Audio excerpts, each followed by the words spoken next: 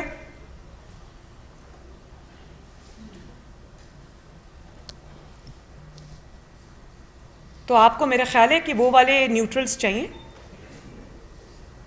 جو vote of confidence آپ کو لے کے دیتے، جو آپ کے ممبرز کو مجبور کرتے کہ وہ عمران کو ہی ووٹ دیں، جو جب سینٹ میں الیکشن ہو یا کہیں اور بھی الیکشن ہو یا ووٹنگ ہو، وہ پکڑ کے آپ کے ممبرز کو اور مخالفین کے اپوننٹس کو لے کر آئیں اور کہیں کہ ووٹ ڈالو زبردستی۔ آپ کس بات کے لیے رو رہے ہیں؟ جو تمہارے مقدمات پر، تمہارے جرائم پر، تمہارے قصور پر پردہ ڈالے وہ آنیسٹ ہے، وہ ٹھیک ہے، اور جو تمہیں رنگے ہاتھوں پکڑے، تمہیں ایکسپوز کرے، وہ کرپٹ بھی ہے، وہ غلط بھی ہے، اس کے گریبان کو بھی پکڑنا ہے. تو مجھے اس بات کا شدید افسوس ہوا ہے کہ آپ سوچیں جب اس نے جو بدتمیزی کی ہے ٹیکسلا کے جلسے میں، جہاں اس نے کہا ہے کہ کیا آپ ان چوکیداروں کو معاف کر دیں گے، میری بہنیں معاف کر دیں گی، تو وہ جو سیاچن میں کھڑا سن رہا ہے، جب اس تک یہ بات پہنچے گی، جو سرحدوں کی حفاظت پہ میرے بھائی اور بیٹے کھڑے ہیں، جب ان تک یہ بات پہنچے گی تو ان کو کیا پیغام ملے گا، ان کے دل پر کیا گزرے گی؟ ہر چیز کو آپ نے اپنی گھٹیا سیاست کی نظر کرنا ہے تو آپ کو شرم آنی چاہیے. ایشو پہ بات کریں، ہم سب سنیں گے، لیکن یہ رونا دھونا جو ہے نا کہ مجھے میری نیپیز کیوں نہیں بدل رہے، مجھے کیوں نہیں سپورٹ کر رہے، میرے کرچز کیوں نہیں بن رہے، میری بیساکھیاں کیوں نہیں بن رہے، مجھے اقتدار کیوں نہیں لے کے دے رہے، اقتدار کوئی لالی پاپ ہے جو اٹھا کے آپ کے ہاتھ میں دے دیں گے؟ جی ایک منٹ عثمان آپ بات کریں، میں دیتی ہوں، میں آ رہی ہوں. عارف میں دیتی ہوں.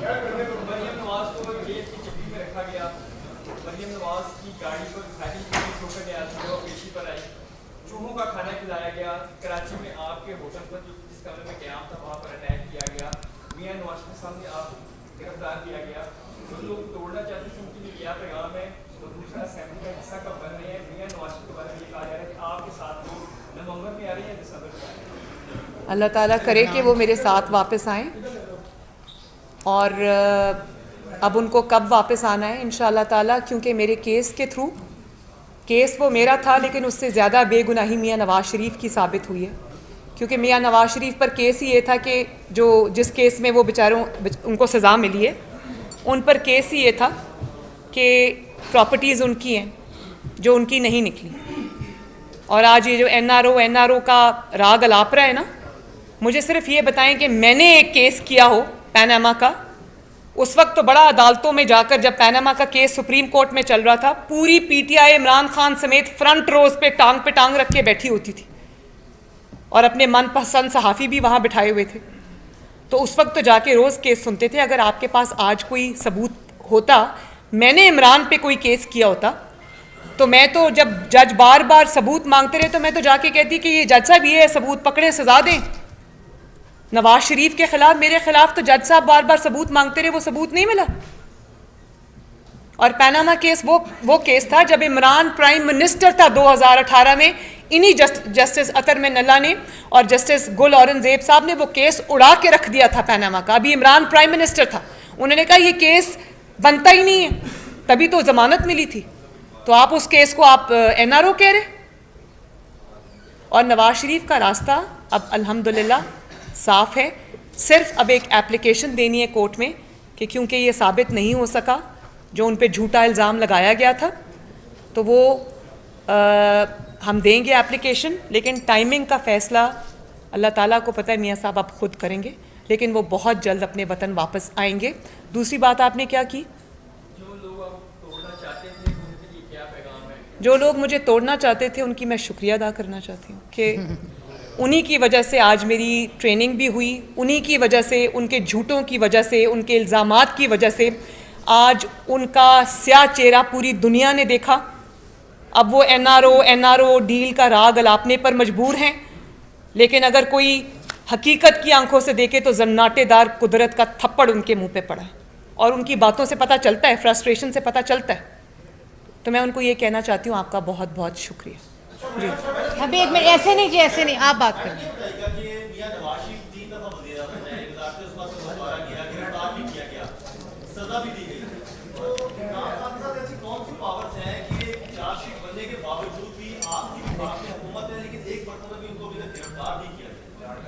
دیکھیں میری بات سنیں، نہیں میں لاڈلا واڈلا کچھ نہیں.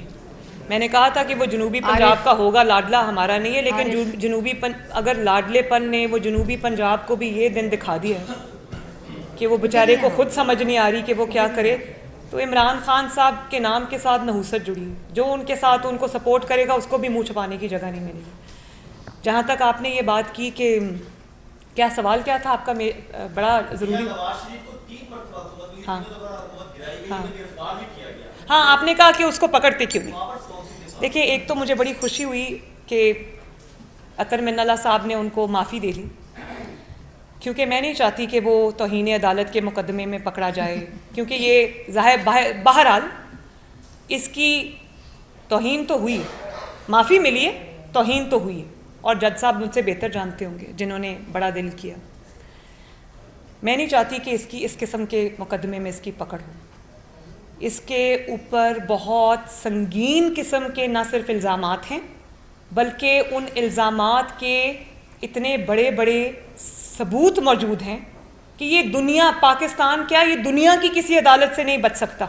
فارن فنڈنگ کیس آپ لے لیں, اس پہ ثابت ہوا کہ اس نے پاکستان کی دشمن طاقتوں سے پیسہ لیا, نہ صرف پیسہ لیا, لاکھوں ڈالر لیے, ان کو اپنی جیب میں ڈالا, ملازموں کے نام پر وہ منگوائے, اپنے جماعت کے اراکین کے نام پر منگوائے, اور اس کے بعد اپنے دستخطوں سے منگوائے, اور کہ دستخط مجھے نہیں پتا تھا میں کر رہا ہوں. بڑی اچھی بات ہے جی, آپ کلاس 4 میں پڑھتے ہیں, آپ کو پتہ نہیں چلا کہ کس نے آپ سے دستخط کرا لیے.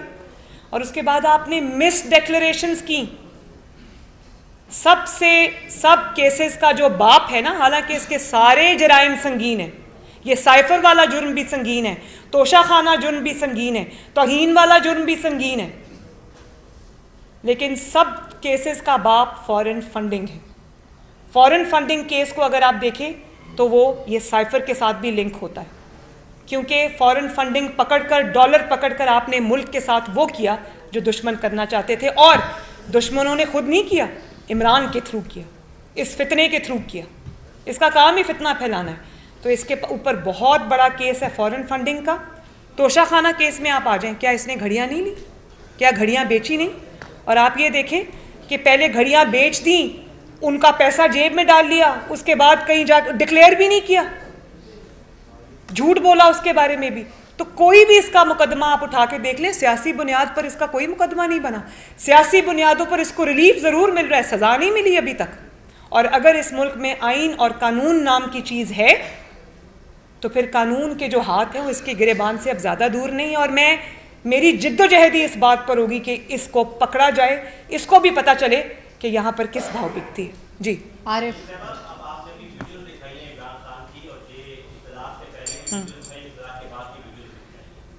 آپ لوگ بھی جب اقتدار میں نہیں تھے تو اسی طرح کی تنقید اداروں کے اوپر کرتے رہے, وہ سب سے سرحدوں کے محافظ تھے, اور اسی طرح نواز شریف کے اوپر اپنی تنقید کرتے رہے ہیں, اور یہ کہتے رہے ہیں کہ ہم آپ سے پوچھیں گے کیا مریم نواز نے اور نواز شریف میں انہی اسٹیبلشمنٹ کا بھی کوئی سربراہ ہے, کیا مریم نواز نے اور نواز شریف نے ان سے پوچھا کہ یہ کیسے 2018 کا الیکشن جو بھی ہوا تھا؟ دوسرا آپ سے سوال یہ بھی ہے, ایک منٹ پہلے ایک سوال کا جواب دیکھیں. جو بات یہ فتنہ کرتا ہے اور جو بات ہم کرتے ہیں اس میں بنیادی فرق ہے, بہت بڑا فرق ہے. آپ دو چیزوں کو کمپیئر نہیں کر سکتے. نواز شریف صاحب کیا کہتے تھے؟ نواز شریف صاحب یہ کہتے تھے کہ آپ اس فتنے کو لے کر آئے ہیں, اس فتنے نے ملک کی معیشت تباہ کی ہے, اس ملک کے ساتھ اس نے کھیلا ہے.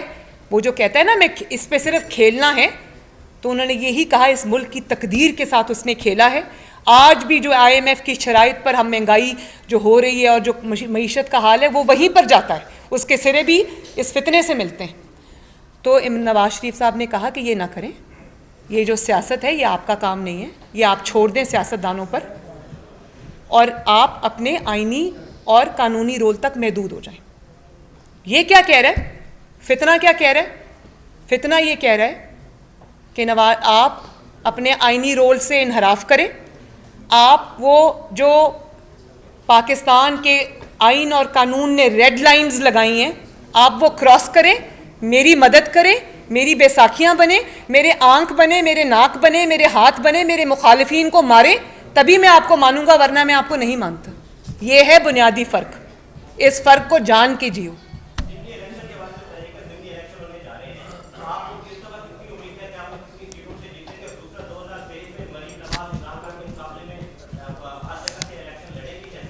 ہر جگہ سے ہماری پارٹی ہے. نہیں میری بات سنیں کہ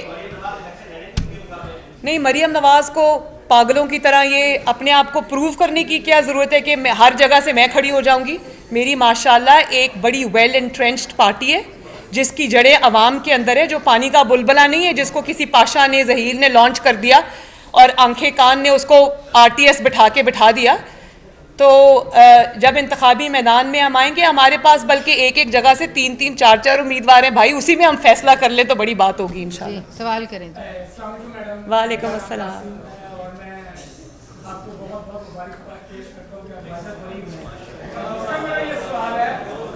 میرے سے زیادہ خوش تو آپ لگ رہے ہیں ویسے.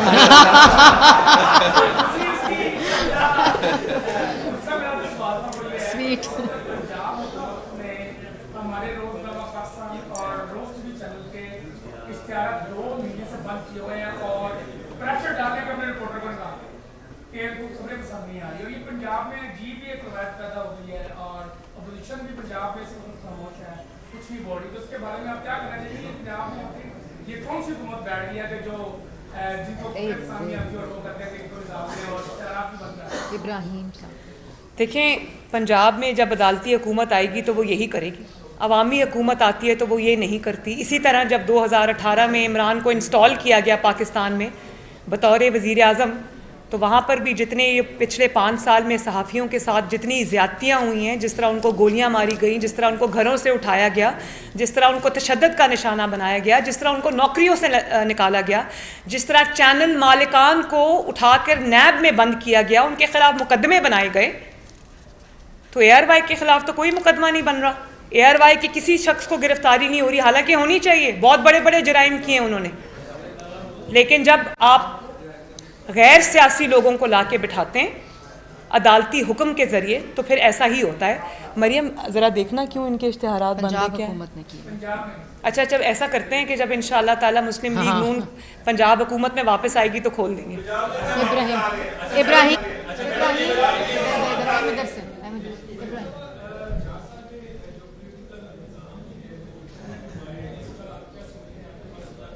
کیا مجھے آواز نہیں آ رہی آپ کی؟ سوری.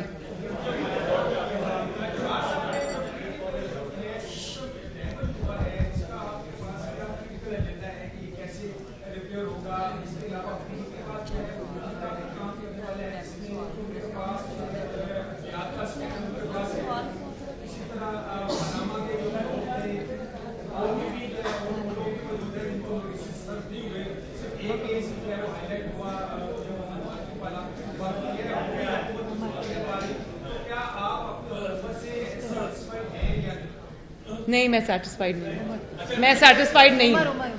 اور میں ایک اور بات بتاؤں کہ جہاں تک ملک کی ترقی کا سوال ہے, ملک کی اسٹیبلٹی کا سوال ہے, تو ملک کو خارجی محاذ پہ کوئی خطرہ نہیں ہے. اس ملک کے اندر بہت پوٹینشیل ہے ماشاءاللہ. اس ملک کو خطرہ سیکیورٹی سے نہیں ہے, اس ملک کو خطرہ انسٹیبلٹی سے. اور انسٹیبلٹی جو ہے وہ پیدا کرنے والے عناصر جب تک سیاست میں بھیس بدل کر رہیں گے, جب تک اس ملک میں فورن فنڈڈ ایجنٹس کو ان کو قرار واقعی سزا نہیں ملے گی, اس ملک میں اسٹیبلٹی نہیں آ سکتی. اور میں آج ایک دعویٰ بھی کر رہی ہوں کہ آپ اس فورن فنڈڈ فتنے کو جس کا نام عمران خان ہے, آج آپ پاکستان کی پالیٹکس سے نکال دیں. پاکستان دن رات ترقی کرے گا, دن دگنی رات چوگنی ترقی کرے گا انشاءاللہ تعالیٰ, کیونکہ اس کا ایجنڈا فرق ہے. اس نے اس ملک کو آگے بڑھنے نہیں دینا. 5-6 سال سے دیکھ لیں ملک نیچے سے نیچے جا رہا ہے. تو انشاءاللہ تعالیٰ اس ملک نے آگے بڑھنا ہی بڑھنا ہے, اس ملک نے ترقی کرنی ہی کرنی ہے. تو وہ وقت بھی بہت جلدی ہم دیکھیں گے, اچھا وقت آئے گا انشاءاللہ.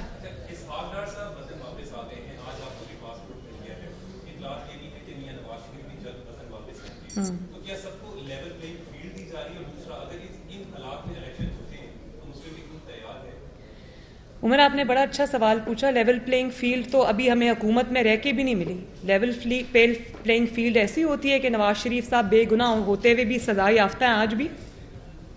لیول پلینگ فیلڈ یہ ہوتی ہے کہ ایک شخص جس کے جرائم سے ہاتھ رنگے ہوئے ہیں, جس کے خلاف ناقابل تردید ثبوت ہیں, وہ کھلا پھر رہا ہے, یہ لیول پلینگ فیلڈ ہوتی ہے. لیول پلینگ فیلڈ دیکھیں, آپ یہ نہیں کہہ سکتے کہ مٹی ڈالو جی آگے چلو, نہیں, زیرو پہ آنا پڑے گا. پہلے زیرو پہ کیسے آتے؟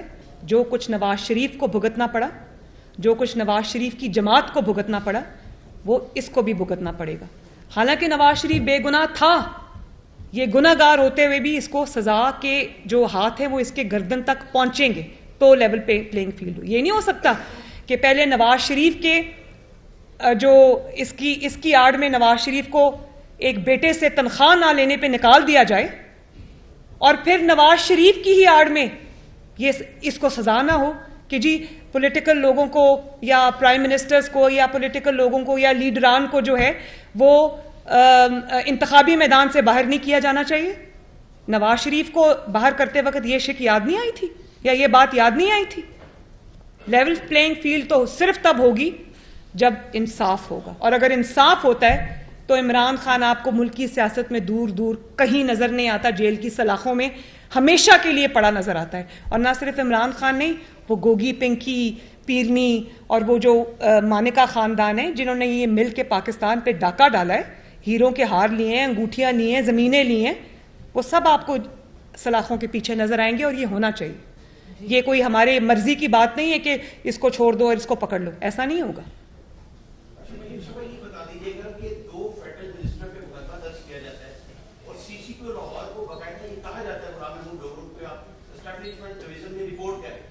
اس کے باوجود وہ پرویز علیہ کی گھر جاتے ہیں اور اس بات میں ان کو شامل کی جاتی ہے کہ آپ نے مقدمہ درج کی ہے, تو ان کے خلاف فیڈرل جو ہے وہ کیا کر رہے ہیں اس وقت؟ پورے لاہور میں جو ہے وہ پولیس جو ہے وہ بڑھ چکی ہے, کرائم بڑھ چکا ہے, 50% کرائم پہ وہ بڑھ چکا ہے. تو یہ بھی ذمہ داری بنتی ہے حکمرانوں کی, اس طرف بھی توجہ دیں. اور اس میں یہ بھی ایڈ کریں کہ جب وزیر اعظم میاں شہباز شریف وزیر اعلیٰ پنجاب تھے تو یہی سی سی پی اور ڈی اے جی آپریشن تھا, اس پہ ایلیگیشن لگا تھا کہ یہ قبضہ روک کا سرپرست ہے, تو اس کو فیلڈ میں کوشش نہیں دینی چاہیے. تو فیڈرل اس پہ کیا کرنا ہے, یہ ذرا کائنڈلی تفصیل بتا. دیکھیں میں یہ مجھے نہیں پتا فیڈرل اس پہ کیا کر رہا ہے, لیکن اس قسم کی وہ جو فیڈریشن کے احکامات ہیں, جو فیڈرل گورنمنٹ کے احکامات ہیں, وہ باؤنڈ ہیں ماننے کے لیے, ان کے پاس چوائس نہیں ہے.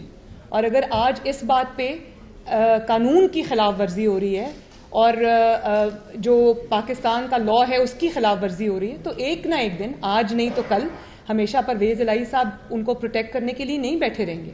ان کو بھی جواب دہ ہونا پڑے گا اور سب کو جواب دینا پڑے گا.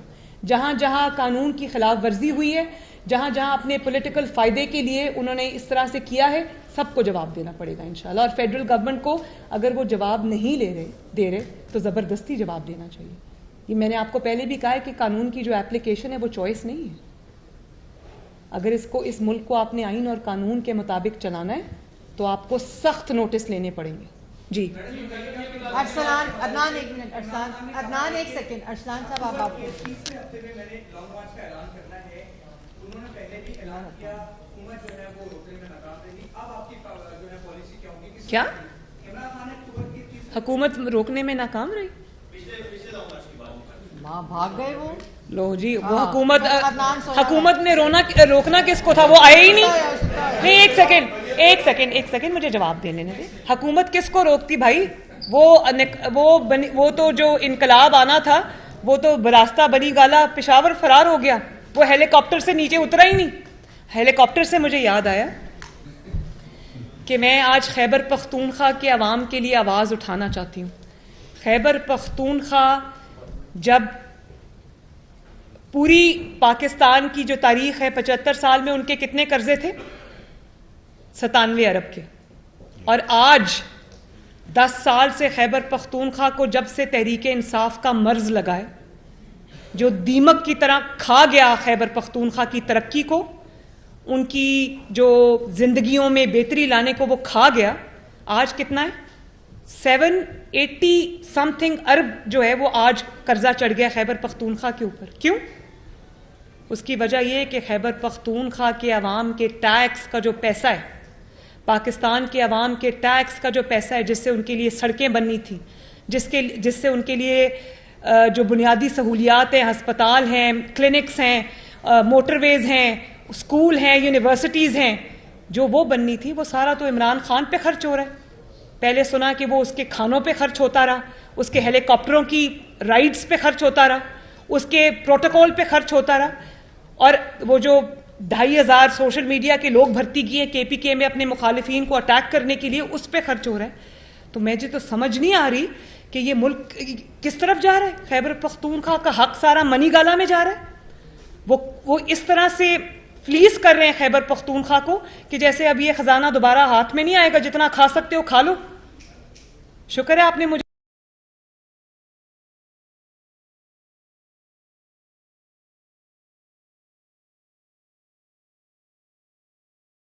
یہ جو عمران خان کے پیٹ میں جا رہی ہے.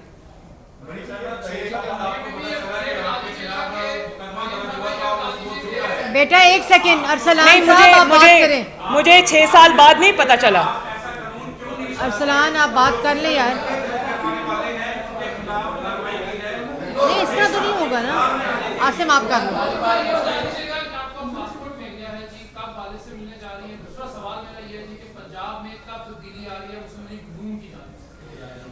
اچھا, یہ بھی مجھے بات کرنی تھی. میں انشاءاللہ تعالی جلد جا رہی ہوں. پاسپورٹ مجھے آج مل گیا, اللہ تعالیٰ کا شکر ہے. میں 3 سال سے نواز شریف صاحب سے نہیں ملی. جب سے میرے والدہ کی وفات ہوئی ہے میں اپنے بھائیوں سے, حسن اور حسین سے نہیں ملی. وہ آ نہیں سکے, میں جا نہیں سکی. تو یہ ظلم کے حساب ہیں جو دینے پڑیں گے. تو اب مجھے انتظار نہیں ہو رہا کہ میں کب جاؤں اور اپنے والد سے ملوں. اور میں نے پہلے بھی ایک بات بتائی تھی کہ مجھے کچھ عرصے سے میری ایک سرجری ڈیو ہے جو کہ پاکستان میں نہیں ہوتی کیونکہ وہ بہت ریئر ڈیزیز ہے. میں نے پاکستان میں بہت پتہ کیا, وہ سرجری وہاں نہیں ہوتی. تو وہ سرجری بھی مجھے کرانی ہے. اور انشاءاللہ فائٹنگ فٹ ہو کے آؤں گی اور اس فتنے کا انشاءاللہ تعالیٰ کلا کما کریں گے اور مسلم لیگ نون کو فتح کی طرف لے کر جائیں گے انشاءاللہ تعالیٰ. پنجاب گورنمنٹ, میں نے آپ کو پہلے کہا ہے, عدالتی حکومت ہے, ایک نہ ایک دن ختم ہونا ہے انشاءاللہ, جلدی ہوگی. یہ بتائیے گا کہ عمران خان کا کوئی بھی نیریٹو وہ جھوٹا ہو یا سچا ہو, وہ اتنی مہارت کے ساتھ پرنٹ کرتا ہے کہ وہ عوام میں پذیرائی ملتی ہے, اسے ٹاک آف دا ٹاؤن بن جاتی ہے. لیکن آپ اور آپ کی جو دوسری لیڈرشپ ہے ان کا بیانیہ اتنا ہی اسٹرانگ کیوں رہا, تو وہ اسے وہ پذیرائی نہیں مل پاتی. اس کی کیا وجہ ہے کہ یہ کوئی کمیونیکیشن گیپ ہے لیڈرشپ کے درمیان اور آپ کے ووٹر کے درمیان, یا حکمت عملی کا فقدان ہے, یا کہ لوگ آپ پہ ٹرسٹ نہیں کرتے, جو اس طرح سے بلیو نہیں کرتے جیسے کہ اس کے بیانیے کو ایکسیپٹ کرتے ہیں. جو بیانیہ ہے اس کو, اس کی کامیابی کو ناپنے کا آپ کے پاس کیا میجر ہے؟ کیا آج جو فیصلے آ رہے ہیں وہ عمران خان کے بیانیے کے منہ پہ تھپڑ نہیں ہے؟ الیکشن ہے, 15 سیٹیں کیا آج جو میں نے آپ کو, ایک سیکنڈ, وہ ان کی اپنی سیٹیں تھی بھائی, اس میں سے بھی 5 ہم نے جیت لی انشاءاللہ تعالی. مجھے یہ بتائیں, جو میں نے آج آپ کو 2 ویڈیوز دکھائی ہیں, ایک ان کی حکومت میں ہوتے ہوئے اور ایک حکومت کے بعد کی, کیا یہ ان کے بیانیے کے منہ پہ تھپڑ نہیں ہے؟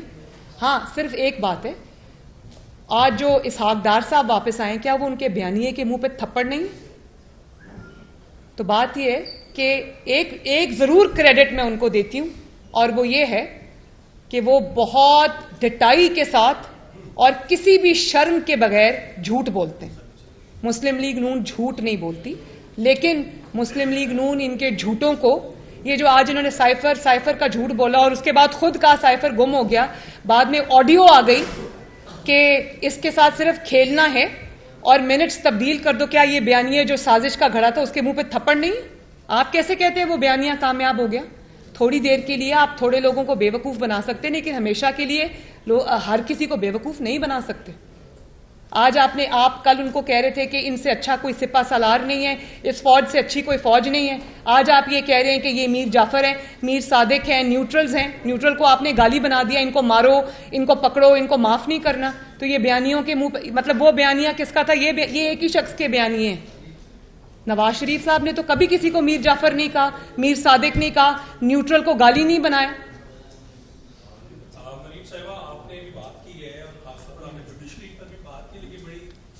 لوگوں کو کہتا رہا ایبسلوٹلی ناٹ, بعد میں پتا چلا کہ وہ بیچارے اب پوچھ رہے ہیں کہ وہ جو گاڑیوں پہ سٹیکر لگا لیے تھے ایبسلوٹلی ناٹ, ان کا کیا کریں, وہ اتارنے یا لگائے رکھیں. یہ بیانیہ ہوتا ہے, یہ جھوٹ ہوتا ہے, یہ فراڈ ہے, یہ جال سازی ہے, یہ نوسر بازی ہے. اس کو بیانیہ نہیں کہتے. یہ ہر ملک میں ایک موجود ہوتا ہے ایسا شخص. امریکہ میں بھی تھا ٹرمپ, بعد میں کیا ہوا اس کا؟ تو عمران خان کے جھوٹوں کی بھی ایک شیلف لائف ہے جو کہ اب پوری ہوتے نظر آتی ہے. لوگوں کو آپ کرپٹ کہتے رہے, اور عدالت کہہ رہی ہے جرم ہی نہیں ہوا, نواز شریف بے گناہ ہے, مریم نواز بے گناہ ہے, اور خود کیا ہوا؟ خود آپ سے ہیروں کی انگوٹھیاں پکڑی گئیں 3 کیرٹ کی نہیں 5 کیرٹ کی چاہیے. فرسٹ لیڈی کو انگوٹھی دینی ہے تو 5 کیرٹ کی تو دو, 3 کیرٹ کی تو نہیں دینی نا. اور مجھے 3 کیرٹ کی 5 کیرٹ کی انگوٹھی دو, میں تمہیں ابھی عمران خان سے فائل پہ دستخط کرا کے دیتی ہوں. تو کہاں گیا وہ چوری کا ڈاکے کا نیریٹو؟ تو جس طرح عمران کے جھوٹوں کی ایک شیلف لائف ہے, جس طرح وہ پوری ہونی ہے, تو انشاءاللہ تعالی عمران خان صاحب کی بھی شیلف لائف ہے جو پوری ہو چکی ہے.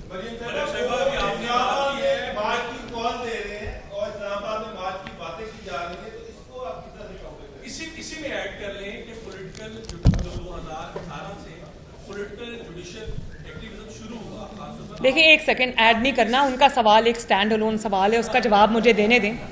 مجھے صرف اب آپ نے سوال پوچھا, جواب تو سن لیں پلیز. بات یہ ہے کہ میرا بالکل اس میں مختلف نظریہ ہے. رانا صاحب تو کہتے ہیں نا کہ اس کو آنے دو, وہ آ جائے, بیٹھ جائے, بھاگ جائے گا پہلے کی طرح. میں یہ کہتی ہوں کہ جس شخص نے فارن فنڈنگ لے لی ہو ڈالرز کی صورت میں ملک کو تباہ کرنے کے لیے, جس شخص نے 4 سال حکومت میں بیٹھ کر ملک کو تباہ کیا, اس کی معیشت کو تباہ کیا, اس کی خارجہ پالیسی کو تباہ کیا, تمام ممالک سے, دوست ممالک سے ملک کو لڑا دیا, اور اس کے بعد وہ یہ اس قسم کی گھنونی سازشیں کرتا ہے ملک کے خلاف, ایسے شخص کو اور اداروں پہ حملہ کرتا ہے, تو کیا ایسے شخص کو اجازت ہونی چاہیے کہ وہ لشکر لے کر آ جائے, اسلام آباد پہ چڑھائی کر دے؟ ایسے شخص کو نشان عبرت بنانا چاہیے. کوئی پاکستان کا ادارہ نہیں ہے جو اس کے شر سے نہیں بچا, کوئی پاکستان کا آنیسٹ آفیسر نہیں ہے جو اس کے شر سے نہیں بچا, کوئی جرم کا ارتکاب ہے جو اس نے نہیں کیا.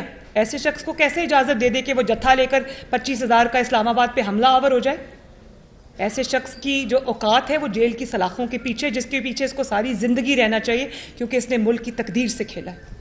تو لانگ مارچ تو سیاسی جماعتوں کی سیاسی جو ہے وہ طریقے ہیں, نہ یہ سیاسی ہے نہ یہ سیاسی جماعت ہے. اس کو وہ مراعات, وہ فیسلٹی, وہ سیاسی ایکٹیویٹی کی اجازت نہیں ہونی چاہیے جو باقی سیاسی جماعتوں کو حاصل ہے. یہ فارن فنڈڈ ہے, یہ فتنہ ہے جو لانچ کیا گیا پاکستان کی تباہی کے لیے. اس کو ایک فتنے کی طرح, جس طرح آپ ایک دشمن کو ٹریٹ کرتے ہیں, ایک فتنے کو ٹریٹ کرتے ہیں جو پیسے لے کر آیا, اس طرح ٹریٹ کرنا چاہیے. جی 2018 سے بس آخری سوال.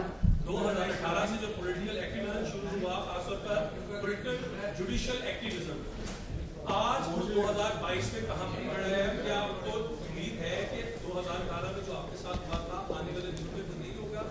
نمبر 2, آپ نے عمران خان کی کئی آپ نے منصوبوں کی بات کر دی, اور فارن فنڈنگ اور دیگر چیزوں کی. لاہور جہاں پر آپ پریس کانفرنس کر رہی ہیں, ابھی اس کے قریب ہی روگا کا ایک اتنا بڑا منصوبہ ہے جس میں لوگوں کی فی ایکڑ اراضی 1,000 روپے کے عوض ہتھیائی جا رہی ہے پنجاب گورنمنٹ, اور کہا جا رہا ہے, الزام لگایا جا رہا ہے کہ عمران خان, بشرا بی بی اور ان کے سہولت دار دیگر کچھ سرمایہ کار ہیں, اس میں کک بیکس لے رہے ہیں اربوں روپے کے حساب سے. اس پر مسلم منہ کیوں نہیں آواز اٹھاتے؟